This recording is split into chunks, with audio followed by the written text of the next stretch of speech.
Beaucoup de gens interprètent le fait que lorsqu'Allah donne des richesses, de l'abondance à des personnes qui ne le méritent pas, qui peuvent être dans les péchés ou loin d'Allah subhanahu wa ta'ala, comme étant une faveur de la part d'Allah à leur égard. Que finalement, Allah c'est comme si il leur voulait du bien. Alors qu'en réalité, ça peut être le contraire. Et cela, tu l'as déjà dans le Coran, lorsqu'Allah a éprouvé Qarun à l'époque de Moussa, Moïse alayhi salam. Il avait l'abondance, la richesse, la notoriété, tout cela. Et les gens l'enviaient. Et pourtant, Allah ne lui a donné cela que pour le perdre. Et la preuve en est qu'il a été englouti par la terre, lui, sa demeure et les gens qui le suivaient. Donc ne prends pas l'abondance qui est accordée dans ce bas monde à des gens alors qu'ils ne le méritent pas comme étant une faveur de la part d'Allah.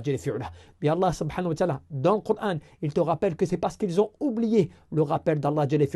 Fatahna alayhim abwaba kulli shay. Nous leur avons ouvert les portes à toute chose, c'est-à-dire à l'abondance des biens de ce bas monde.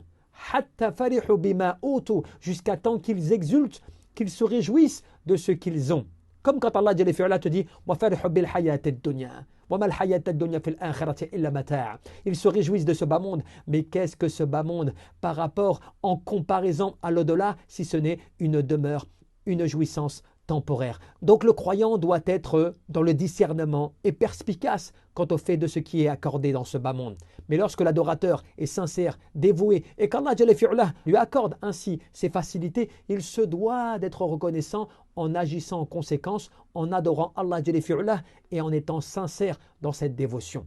Mais prends garde à ce que le prophète sallallahu alayhi wa sallam te disait lorsqu'il disait, lorsque tu vois qu'Allah accorde des biens de ce bas monde, donc de l'abondance à une personne dans ce bas monde alors qu'elle est dans les péchés, eh bien c'est une façon pour Allah de l'amener graduellement à sa perte. Et qu'Allah nous en préserve.